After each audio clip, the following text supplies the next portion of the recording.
आज हम पढ़ने वाले हैं अव्ययी भाव समासः। इससे पूर्व में हमने, ये आप स्क्रीन पे देख रहे हैं, समास प्रकरणम, ये हम पढ़ चुके हैं। समासः पंचधा, 5 प्रकार के समास होते हैं। समास किसे कहते हैं, किस समास को हम कैसे पहचानें, जैसे कि विशेष संज्ञा विनिर्मुक्तः केवल समासः, प्रायेण पूर्व पदार्थ प्रधानो अव्ययी भाव समासः। तो इस प्रकार से ये हम पढ़ चुके हैं कि किस समास को हमें कैसे पहचाना है। उसके बाद हमने पढ़ा समर्थः, पदविधि, प्राकडारा समासः, सहसुपा, ये जो सभी सूत्र थे हमारे, उसके साथ में हमारा जो केवल समास था, यहाँ तक हमने पूरा पढ़ लिया है। आज हम पढ़ेंगे अव्ययी भाव समास। तो कल की कक्षा में मैंने बताया था कि अव्ययी भाव समास कहाँ होता है, हमें उसको पहचानने के लिए बहुत इजी मेथड क्या क्या हो सकता है। तो पहली बात ये थी कि अव्ययी भाव समास जहाँ भी होगा, जिस भी शब्द में हम अव्ययी भाव समास करेंगे या उसको पहचानेंगे, तो हमें ध्यान में ये रखना है कि उस शब्द का पहला जो शब्द रहेगा, क्योंकि समास हम वहीं करते हैं ना जहाँ पे दो शब्द एक साथ मिल जाते हैं, तो उनमें से जो पहला शब्द रहेगा, पहला जो पद रहेगा, वह अव्यय होगा या उपसर्ग होगा। उपसर्ग हम पढ़ चुके हैं, भुवादयो धातवः, इससे पूर्व हमने पढ़ा था उपसर्गाः क्रियायोगे, प्रादयः, प्र, परा, अपसम, अनु, अवन, स्नेर, ये सभी हमने उपसर्ग पढ़े थे। तो वहाँ पे ये भी पढ़ा था कि जब उपसर्ग क्रिया के साथ होते हैं तब वे उपसर्ग कहलाते हैं। अगर वो क्रिया के साथ नहीं है तो वो निपात हैं, वो अव्यय हैं। तो यहाँ हम ये देखेंगे कि जिस भी शब्द के पूर्व में या तो कोई अव्यय शब्द हो या फिर कोई उपसर्ग हो, तो ऐसी स्थिति में हमें वहाँ क्या करना है, अव्ययी भाव समास करना है। ठीक है, पहला, उसमें हमारा पहला सूत्र आता है, सूत्र का नाम ही है अव्ययी भावः। देखिए, अव्ययी भाव है, बोलता है अधिकारो यम प्राक तत्पुरुषात्। इस अव्ययी भाव जो है समास है, ये जो सूत्र है अव्ययी भाव, इसका अधिकार जो है प्राक तत्पुरुषात्, तत्पुरुष समास से पूर्व तक रहेगा। मतलब कि तत्पुरुष समास जब शुरू होगा उसके पूर्व तक ये अव्ययी भाव जो है समास चलेगा। अब आगे, अव्ययम विभक्ति समीप समृद्धि वृद्धि अर्थाभाव अत्यया संप्रति शब्द प्रादुर्भाव पश्चात यथानुपूर्व योग पद्य सादृश्य संपत्ति साकल्यांत वचनेषु।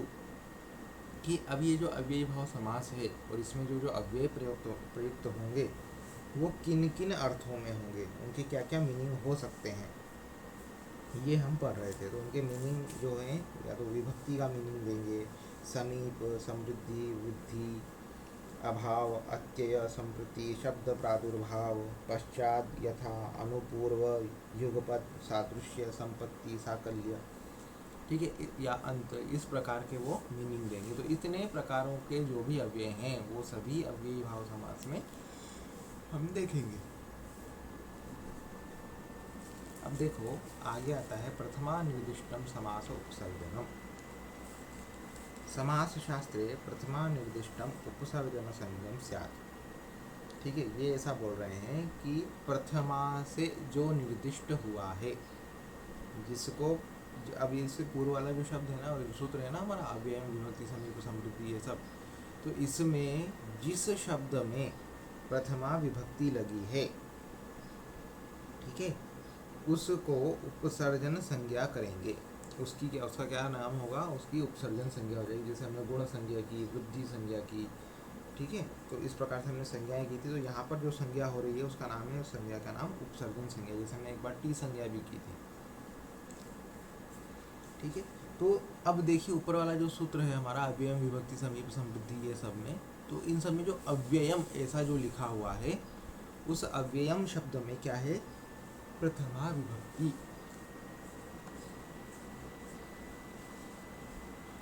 है।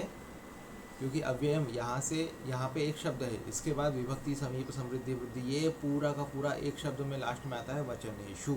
मतलब कि इसमें सप्तमी विभक्ति बहुवचन का प्रयोग हुआ है, ग्रामेषु, नगरेषु, उसी प्रकार हो गया वचनेषु। तो ये सभी के सभी में क्या है, सप्तमी विभक्ति है। विभक्ति में, समीप में, समृद्धि में, वृद्धि में, अर्थ में, अभाव में, अत्यय में, ऐसा उसका मीनिंग निकलेगा।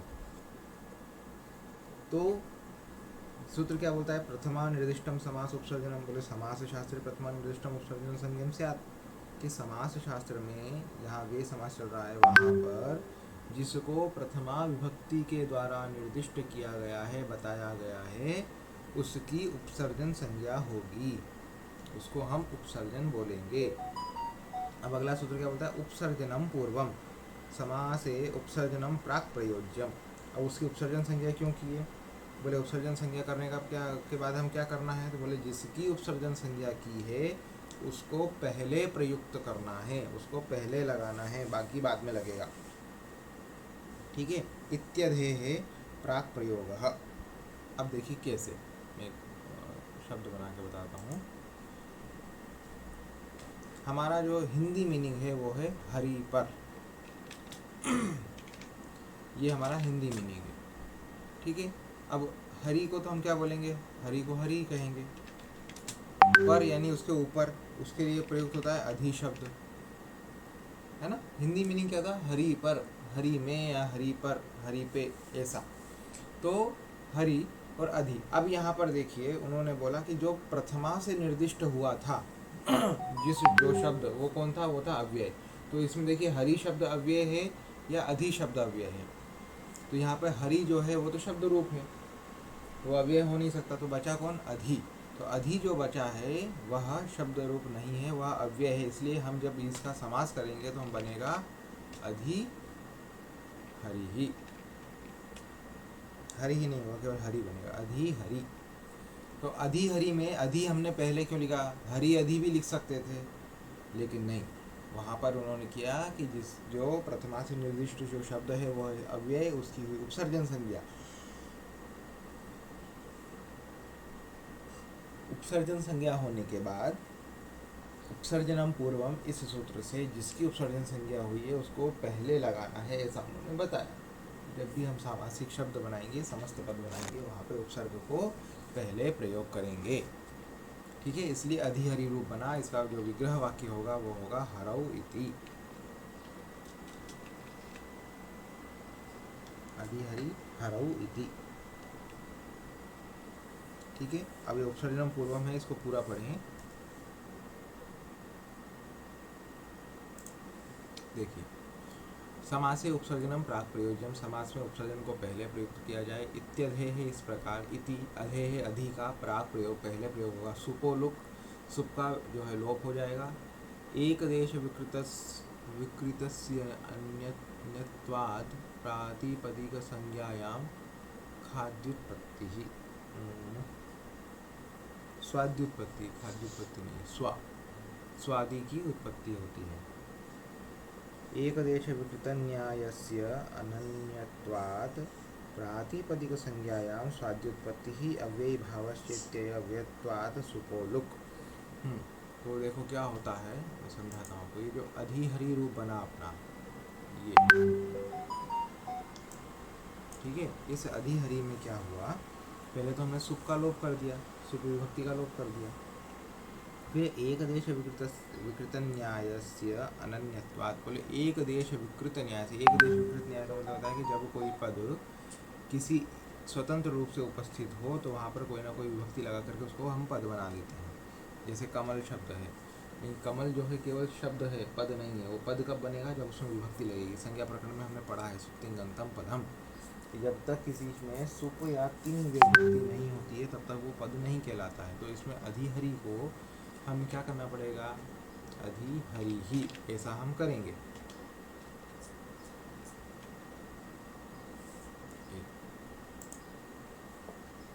ऐसा हम करेंगे, जब इसमें विसर्ग लगाएंगे तो ये हो जाएगी प्रथमा विभक्ति एक वचन।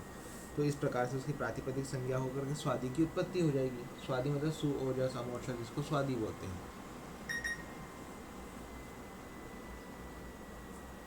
ठीक है, लेकिन अव्ययी भावश्च, ये जो हमारा सूत्र आया था अव्ययी भाव, इस सूत्र के द्वारा ये अव्यय बनेगा, इसलिए इसमें विभक्ति नहीं आएगी। बोले अव्ययी भाव समास से जो भी शब्द बनते हैं वो अव्यय ही बनते हैं, उनमें कोई विभक्ति नहीं होती, कोई वचन नहीं होता, वो सिर्फ नपुंसक लिंग में होते हैं। ठीक है, तो इसलिए अधिहरि में क्या हुआ? कोई विभक्ति नहीं आई, केवल ये बन जाएगा। ठीक है, तो इस प्रकार से अधिहरि रूप हमारा सिद्ध हुआ। तो इन सबको हम हटा देते हैं एक बार। डायरेक्ट लिखते हैं अधि हरि। जब इसका विग्रह करेंगे तो क्या बनेगा, हरौ इति, ये हो गया। ठीक है, अब यहाँ पे अधि पहले क्यों आया, तो उसका कारण है प्रथमा निर्दिष्टम समास उपसर्जनम उपसर्जन पूर्वम से। अगला देखो, अव्ययी भावश्च अयम नपुंसकम स्यात्। अब ये जो अधि हरि जो शब्द बना है यह किस लिंग में जाएगा, तो उन्होंने बोला अव्ययी भावश्च। अव्ययी भावश्च ये जो सूत्र है ये बोलता है कि अव्ययी भाव समास के द्वारा जो भी शब्द बनते हैं वो नपुंसक लिंग में ही होते हैं, क्योंकि उनको कोई और लिंग नहीं दिया जा सकता, वो अव्यय होते हैं। ठीक है, नाव्ययी भावात् अतो अम्त्व पंचम्याः। अब अगला सूत्र है नाव्ययी भावात् अतो अम्त्व पंचम्याः। ये बोलते हैं अव्ययी भाव समास होने के बाद जो शब्द बनेगा वह शब्द नपुंसक लिंग वाला होगा। ऐसा किसने बोला, ये बोला अव्ययी भावश्च सूत्र है। तो अगला सूत्र कहता है कि अदंत अव्ययी भाव से परे सुप का लोप नहीं होता। ठीक है, कब कहाँ पर नहीं होता, साथ ही पंचमी विभक्ति को छोड़कर अन्य विभक्तियों के स्थान पर अम आदेश हो जाता है। बोले सुप का लोप नहीं होता, लेकिन पंचमी विभक्ति को छोड़कर के बाकी सब जगह क्या हो जाएगा, अम आदेश हो जाएगा। जो अदंत होंगे, कौन होंगे, अब ये अदंत नहीं है, ये इदंत है। हरि हरि में लास्ट में ई आ रहा है। अदंत मतलब जिसके लास्ट में अ आएगा, अ जिसके अंत में है उसे कहेंगे अदंत। ठीक है, अब अदंत कौन है, देखो जैसे हमारा शब्द आएगा अधिगोपम, है ना। तो आगे के सूत्र में हम पढ़ेंगे वो शब्द कौन सा है, लेकिन अभी केवल आप इतना समझ लीजिए कि अव्ययी भावश्च ये जो सूत्र है ये कहता है कि अव्ययी भाव समास से जितने भी शब्द बनेंगे वो सभी नपुंसक लिंग के होंगे, पहली चीज। दूसरी चीज, जो अदंत रूप बनेंगे, ये अव्ययी भाव समास से ऐसा तो है नहीं ना कि केवल अधिहरि बनेगा, अधिगोपम भी बनेगा, अधिकृष्णम भी बनेगा। तो इस प्रकार से रूप बनेंगे।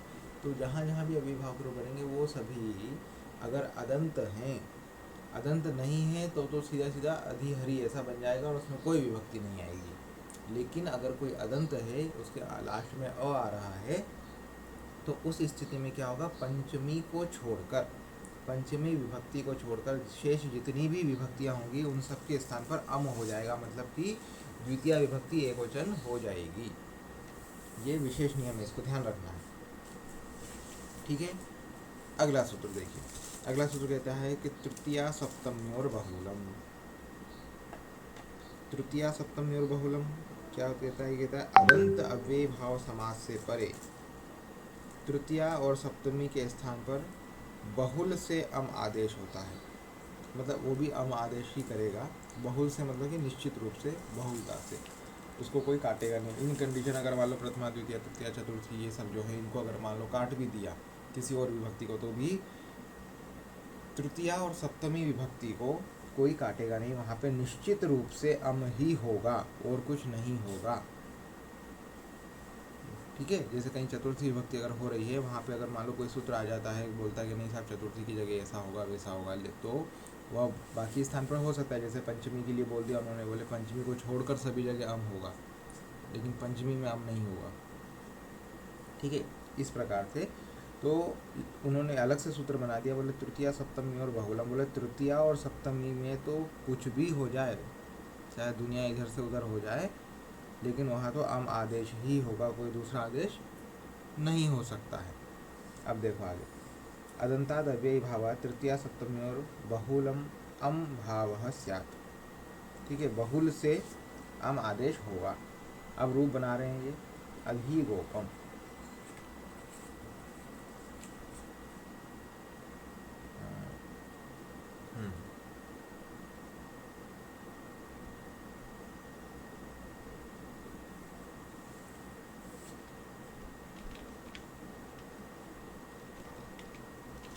ये रूप बना हमारा अधिगोपम।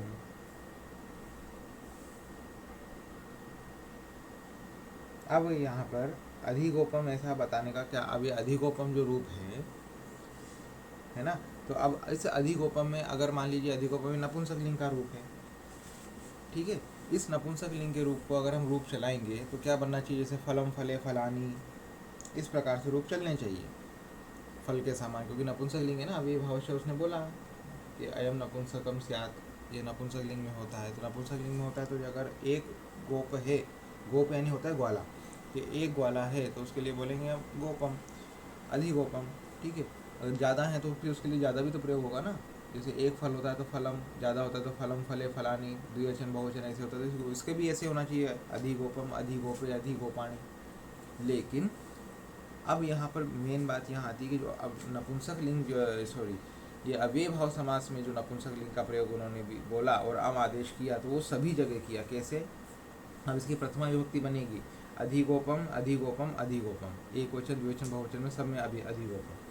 द्वितीय विभक्ति होगी तो भी अधिगोपम अधिगोपम अधिगोपम। ठीक है, तृतीय विभक्ति होगी तो अब उन्होंने बोला बहुल भाव से होता है। बहुल भाव से होता है मतलब कि पूर्ण रूप से अम ही होता है, तो भी अधिगोपम अधिगोपम अधिगोपम होगा। ठीक है, और बहुल भाव का मतलब ये हो गया कि वो वैकल्पिक रूप भी बना सकता है। निश्चित रूप से अम ही होगा, लेकिन इन केस कोई वैदिक प्रयोग अगर आ जाता है तो ही वो क्या करेगा, तृतीया का रूप देगा, अन्यथा लौकिक में तो पूर्ण रूप से वो अधिगोपम ही है। तो अधिगोपेन अधिगोपाभ्याम अधिगोपई ही रूप आ जाएगा, अन्यथा अधिगोपम अधिगोपम अधिगोपम। चतुर्थी में अधिगोपम अधिगोपम अधिगोपम। पंचमी में उन्होंने बोला था कि पंचमी को छोड़कर बाकी सब जगह जो है अम आदेश होता है, इसलिए पंचमी में नहीं होगा, तो वहाँ बनेगा अधिगोपात अधिगोपाभ्याम अधिगोपाभ्यः, इसलिए पंचमी को छोड़ दिया था। षष्ठी अधिगोपम अधिगोपम अधिगोपम। सप्तमी अधिगोपम अधिगोपम अधिगोपम। लेकिन तृतीया और सप्तमी में बहुल किया उन्होंने, कि और भी रूप बनते हैं, बहुल यानी ज़्यादा, और भी रूप बनते हैं, तो हो जाएगा अधिगोपे अधिगोपयो हो अधिगोपेशु। बाकी अधिगोपम अधिगोपम अधिगोपम ये वैकल्पिक भी है। संबोधन में हे अधिगोपम हे अधिगोपम हे अधिगोपम। ठीक है, तो इस प्रकार से जो अदंत अव्ययी भाव समास होगा उसमें हर विभक्ति में ये समान ही रूप बनेगा, केवल उसको अम आदेश ही होगा और कुछ नहीं होगा। किस सूत्र से? नाव्ययी भावादंत पंचम्या। हाँ, बोले पंचमी को छोड़कर बाकी सब जगह विभक्तियों का लोप हो जाएगा और सिर्फ अम आदेश लास्ट में बचेगा। ठीक है, तो अधिगोपम का जो मतलब है इसका विग्रह होगा गोपस्य समीपम।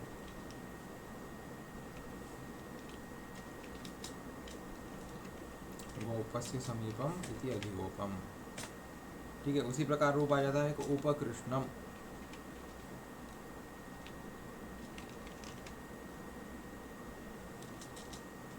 अब उपकृष्णम क्या है? ये भी अदंत है। अब उपकृष्णम अदंत है, इस वजह से इसके भी उपकृष्णम उपकृष्णम उपकृष्णम ऐसे रूप बनेंगे, तो इसका भी विग्रह वाक्य क्या होगा? कृष्णस्य समीपम।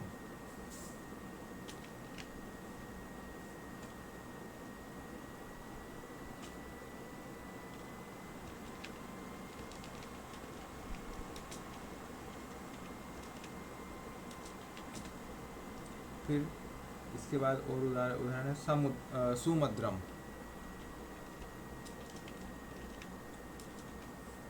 सुमद्रम, तो हमने देखा था कि किस किस अर्थ में अव्यय भाव समास होगा, तो वहाँ पे एक समृद्धि अर्थ भी था, तो उसके लिए बोलेंगे मद्राणाम समृद्धि।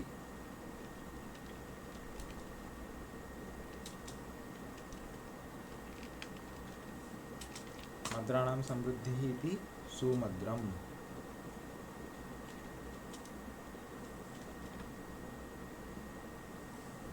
इसके बाद दुर्यवनम।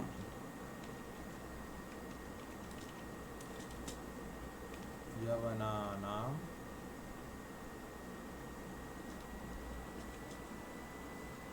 वृद्धि।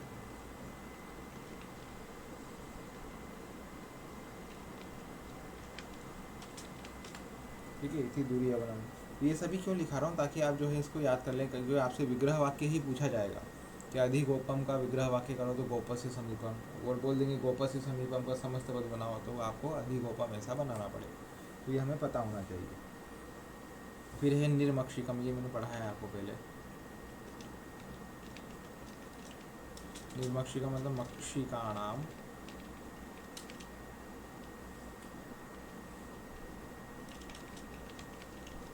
अभावः निर्मक्षिकम। फिर है अति हिमम,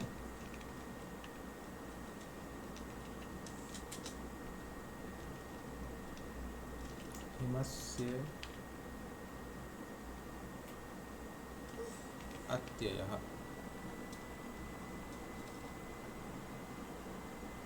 ठीक है, अत्यय यानी बहुत अधिक हो जाना, अति हो जाना। हिम यानी बर्फ। फिर है अति निद्रम,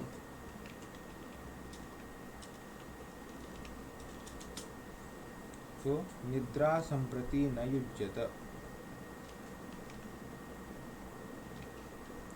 निद्रा संप्रति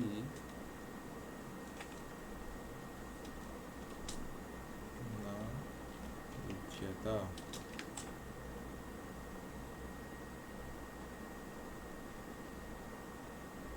ठीक है, फिर है इति हरि,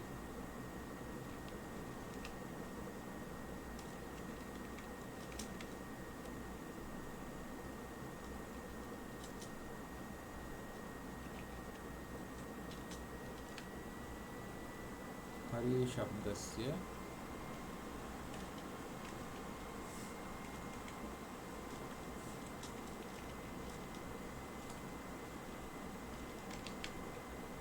प्रकाश।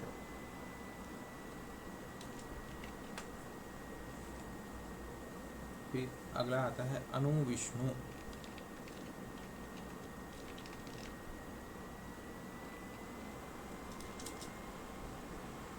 अनु यानी पीछे या बाद में, हो जाएगा विष्णु हो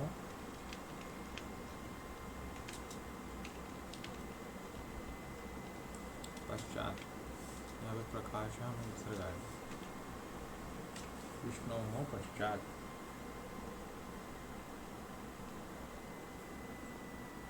ठीक है, उसके बाद योग्यता, विप्सा, पदार्थ, ठीक है, अतिवृत्ति, सादृश्य, यथार्थ, इस प्रकार के जो शब्द होते हैं, जो अर्थ होते हैं, उनको मतलब कहने का तात्पर्य ये है कि अव्ययभाव समास में जो हम अव्यय प्रयोग कर रहे हैं, उस अव्यय का जो मीनिंग है, उस उपसर्ग का जो मीनिंग है, उसी उपसर्ग के साथ हमें उसका विग्रह करना है। जैसे हमने देखा अनुविष्णु, तो अनु का मतलब होता है बाद में या पीछे, तो हमने बोल दिया विष्णु हो पश्चात, विष्णु के बाद। अति निद्रा मतलब कि अभी निद्रा नहीं है, निद्रा संप्रति न युज्यत। अति हिमम का मतलब होता है हिम का बहुत ज़्यादा हो जाना, भाई अति निद्रम हो गया मतलब बहुत ज़्यादा नींद हो चुकी है, अब और नींद नहीं आ सकती, इसलिए उन्होंने बोले निद्रा संप्रति न युज्यत। अति हिमम मतलब कि हिम यानी बर्फ, बहुत ज़्यादा बर्फबारी हो गई तो अति हिम हो गया, तो उसको बोलेंगे हिमस्य अत्ययः। निर्मक्षिका मतलब बिल्कुल भी मक्खियाँ नहीं है, साक्षात मक्खियों का अभाव है, तो उन्होंने बोल दिया मक्षिकाणाम अभावः। तो इस प्रकार से जो भी हम उपसर्ग प्रयोग कर रहे हैं, जो भी हम अव्यय प्रयोग कर रहे हैं, तो वो जिस मीनिंग में है, जो उसका एक्चुअल मीनिंग है, उसी मीनिंग के साथ उसको विग्रह का वाक्य हमें बना देना है। और देखिए जैसे अनुरूपम,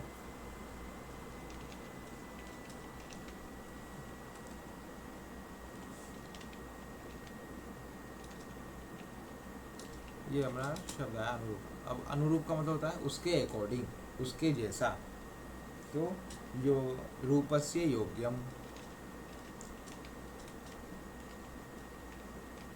रूपस्य योग्य मतलब रूप के योग्य, उचित रूप में, उसके अनुरूप ऐसा होना चाहिए, उसके अकॉर्डिंग ऐसा होना चाहिए, तो उसके उचित रूप में उसको ऐसा होना चाहिए, तो रूपस्य योग्यम। फिर हमने बोला प्रत्यर्थम,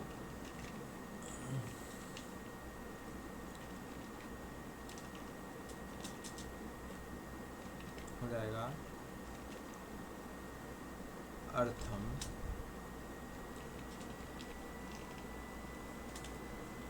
अर्थम प्रति के एक एक अर्थ के, प्रत्यर्थ मतलब प्रत्येक अर्थ को, तो अर्थम अर्थम प्रति एक एक अर्थ को, ऐसा उसका मीनिंग होगा। फिर एक आता है यथाशक्ति,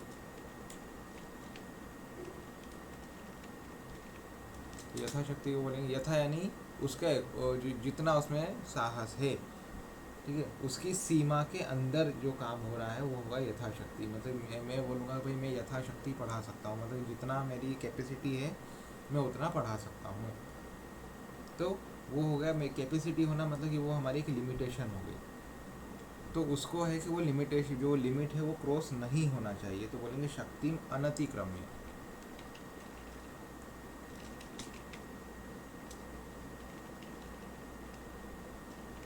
अनतिक्रम्य मतलब कि अतिक्रम नहीं करना है, उसको लांघना नहीं है, उस लिमिट के अंदर रहना है। तो शक्ति जो है यथाशक्ति मतलब कि मेरी शक्ति की जितनी लिमिट है मेरी, उसके अकॉर्डिंग उसका अतिक्रम नहीं होना चाहिए।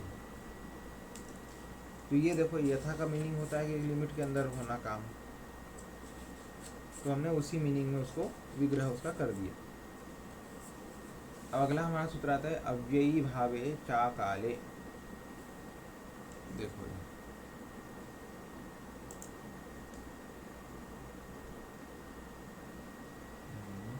तृतीय सप्तमी और बहुलम हो गया।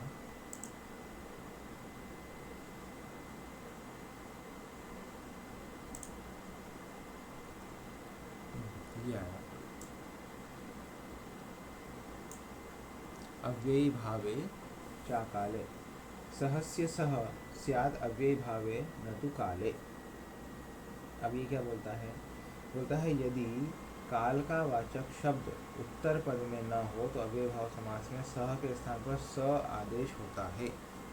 हम सह का प्रयोग करते ना, सीतया सह, रामेण सह, हाँ, गीतया सह, वो जो तृतीया वाला सह होता है वो उसके लिए बोल रहे हैं कि सहस्य सह स्याद अव्यय भावे न तो काले। अगर किसी भी अव्यय भाव जो समास है जो हो रहा है उसमें जो उत्तर पद होगा, उत्तर पद मतलब बाद वाला, पूर्व पद यानी पहले वाला, और वो उत्तर पद अगर समय का वाचक नहीं है, ठीक है, समय नहीं बता रहा है, जैसे बोले 10 दिन, 12 दिन, 15 दिन, 1 घंटा, 2 घंटा, 4 घंटा, ऐसा कोई किसी प्रकार का समय नहीं बता रहा है, तो यदि काल का वाचक न हो वह शब्द, ठीक है, तो अव्यय भाव में जहाँ सह का प्रयोग करना चाहिए वहाँ पे स का प्रयोग होता है। जैसे हम बोलते हैं ना परिवार शब्द होता है तो हम बोलते हैं सपरिवार, परिवार के साथ। तो वो जो सपरिवार जो शब्द है वहाँ पे परिवार शब्द क्या है, वो उत्तर पद है और वो काल का वाचक नहीं, वो समय नहीं बता रहा है, वो कुछ और अर्थ दे रहा है। तो ऐसे स्थान पर जहाँ पे हमें सह का प्रयोग करना है और अगर वो काल का वाचक नहीं है उत्तर पद, तो हम उस सह के स्थान पर क्या करेंगे, स का प्रयोग करेंगे जब उसका समस्त पद बनाएंगे तब। जैसे अब वहाँ पे जो सह है वो सह के 2-3 मीनिंग होते हैं। सह यानी सादृश्य, उसके समानता दिखाएंगे तो भी स, जब साथ अर्थ दिखाएंगे तो भी स, जब तुलना अर्थ दिखाएंगे तो भी स, तो स अलग अलग रूप में प्रयुक्त होता है। फॉर एग्जाम्पल देखिए,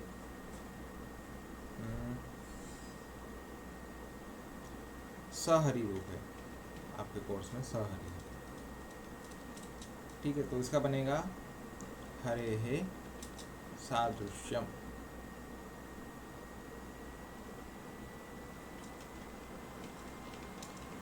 हरि के समान, सहरि। फिर देखिए सचक्रम, तो सचक्रम यानी चक्र उसके साथ में होता है, तो चक्रेण युगपत,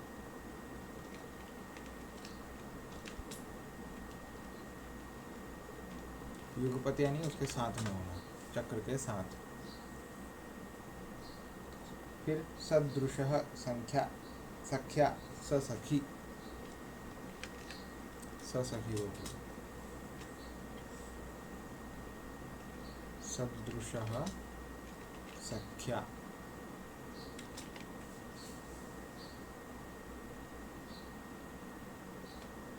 ठीक है, सखी के समान। फिर सक्षत्रम, क्षत्र यानी क्षत्रिय जो शब्द है वो क्षत्र से ही बनता है। क्षत्र यानी साहस, धैर्य, शक्ति, हथियार, ये सभी उसमें काउंट होते हैं क्षत्र में। तो सशक्त्रम यानी क्षत्राणाम संपत्ति।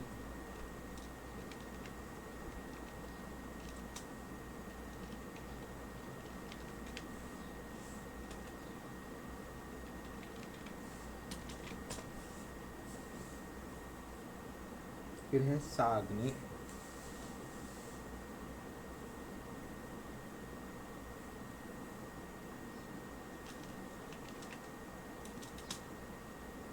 अग्निग्रन्थपर्यन्तम् अधीते।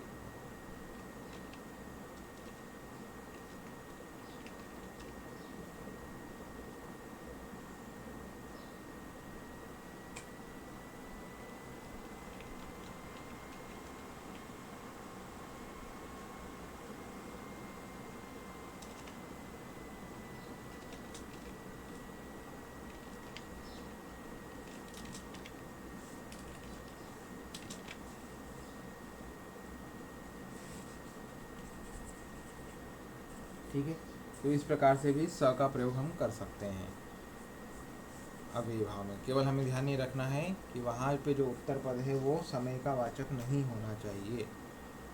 अग्नि शब्द है, ये समय का वाचक नहीं है। क्षत्र शब्द है, ये समय का वाचक नहीं है। सखी शब्द आया, ये समय का वाचक नहीं है। चक्र शब्द है, ये समय नहीं बताता। हरि शब्द है, ये समय नहीं बताता। अगर समय का वाचक रहा तो ये स नहीं आएगा। अगला सूत्र आता है नदीभिश्च। नदी भी ही संख्या सह समस्यते, कि नदी वाचक कोई शब्द है और उसके पूर्व में अगर संख्या कोई आ जाती है तो वहाँ पर अव्ययभाव समास ही करना है। आगे चल के आप एक द्विगु समास पढ़ेंगे, तो द्विगु समास क्या बोलता है कि जिसके पहला पद संख्यावाचक हो वहाँ पर द्विगु समास होता है। लेकिन हमें सिर्फ ये ध्यान रखना है कि अगर वो पहला पद संख्यावाचक है तो द्विगु समास करेंगे, लेकिन अगर दूसरा पद नदीवाचक है और फिर अगर पहला पद संख्यावाचक है तो वहाँ पर द्विगु नहीं होगा, वहाँ अव्ययभाव ही समास होगा। तो कहने का तात्पर्य कंडीशन हमें ये है कि पहला पद संख्यावाचक और दूसरा पद नदीवाचक होगा तो वहाँ पर क्या होगा, अव्ययभाव समास ही होगा। जैसे हमारा शब्द है पंचगंगम,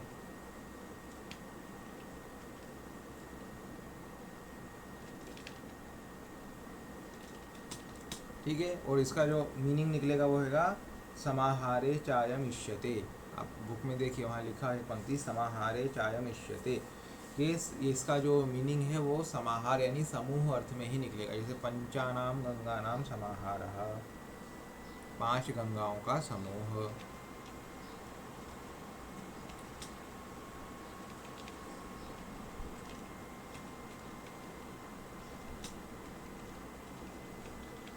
ये इसका हो गया विग्रह वाक्य। लेकिन पंचगंगम, फिर तो अगर 5 गंगाओं का समूह है तो पंचगंगाः ऐसा बहुवचन का रूप बनना चाहिए था, है ना। 5 गंगा है ना तो बहुवचन हो गया, पंचगंगाः ऐसा रूप बनता, गंगा गंगे गंगाः। लेकिन यहाँ पे अव्ययभाव समास है, इस वजह से ये क्या हुआ, नपुंसकलिंग में आया पंचगंगम। तो हमें ध्यान ये रखना है कि जहाँ पर पहला शब्द संख्यावाचक हो और दूसरा शब्द नदीवाचक हो, मतलब किसी भी नदी का नाम हो या स्वयं नदी शब्द ही क्यों ना हो, तो वहाँ पर अव्ययभाव समास ही होगा इस नदीभिश्च सूत्र से। दूसरा उदाहरण ले लो, द्वियमुनम।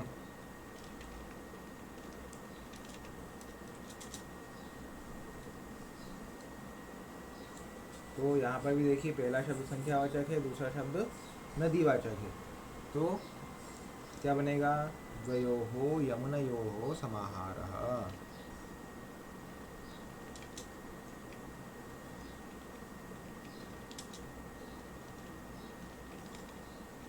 दो यमुनाओं का समूह।